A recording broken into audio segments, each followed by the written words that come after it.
Have you ever had to make a decision that tore your heart in two? One of those choices that doesn't feel good either way, but something has to be done. If you have, I want to talk to you about how to make hard life decisions without carrying regret, shame, or self-doubt afterward.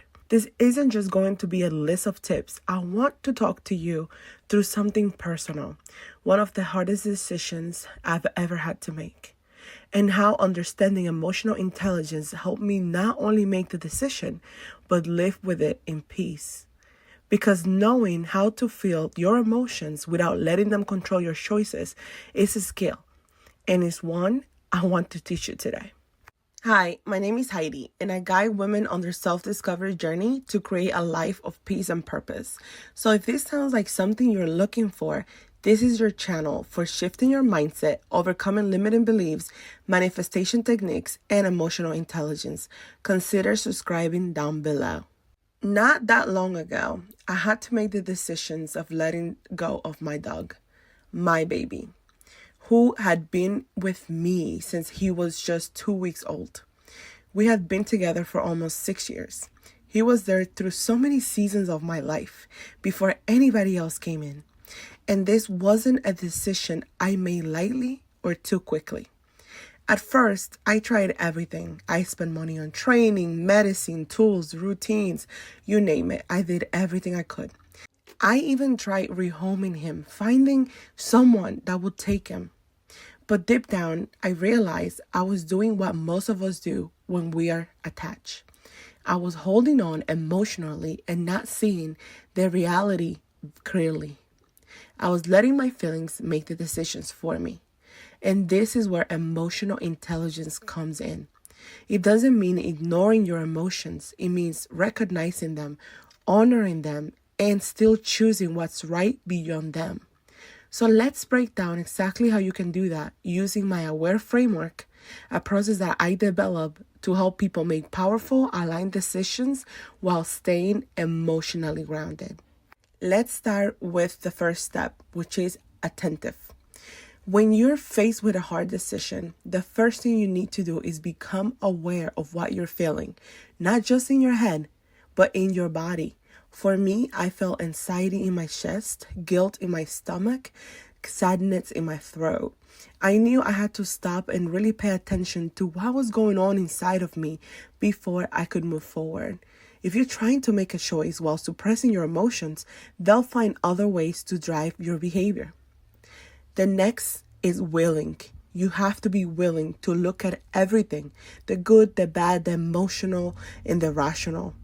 Willing to explore not just what you want to happen, but what is actually happening. In my case, I had to be willing to consider that keeping my dog might not be the best thing for him or for us. No matter how much I love them, that took courage. It took the willingness to face uncomfortable truth without shutting down. Then comes accepting. Accepting is one of the hardest steps. It means allowing yourself to feel the full truth of the moment without trying to change it or make it prettier. I had to accept that I had tried everything, that his behavior wasn't changing, and he had a condition, and that I couldn't control the outcome I wanted. Acceptance doesn't mean you're okay with the situation. It means you stop resisting reality, and that opens the door to clarity. The next is resilient. Resilience means you don't give up on yourself in the process. It means you allow yourself to cry, to grieve, to question things, but you also trust that you're going to get through it. I cried. I doubted myself at a moment. I felt guilty, but I kept reminding myself I made this decision from a place of love, clarity, and maturity. Not impulse or fear. That's resilience. You honor the pain and keep moving forward. And finally, empathetic. This means leading with compassion. Compassion for others, yes, but also for yourself. I had to stop beating myself up for making a choice that was painful but necessary. I had to speak to myself gently. And my sister reminded me of something that stuck with me. She said, God always has his ways.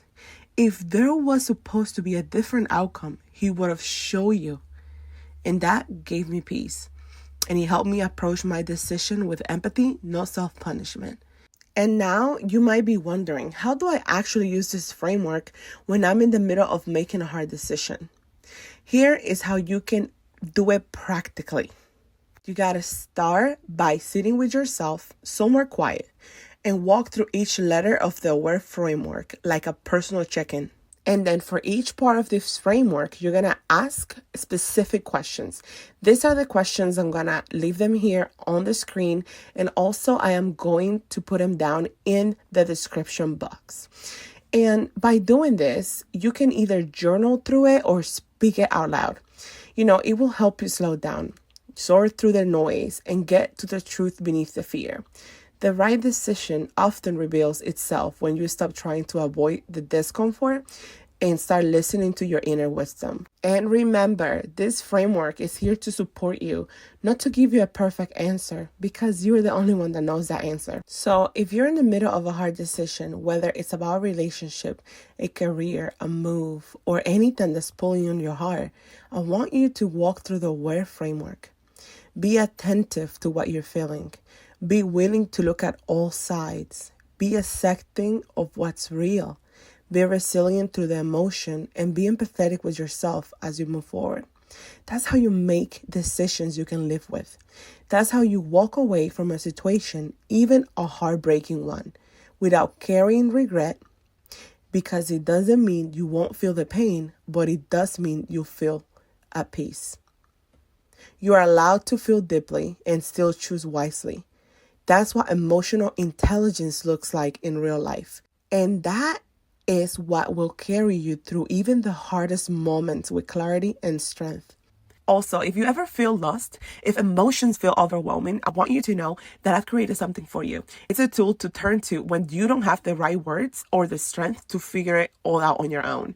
It's a collection of letters, steps, and comfort for over 30 different emotions, and it's linked down below, all for you. Thank you for watching. I'll see you in the next video.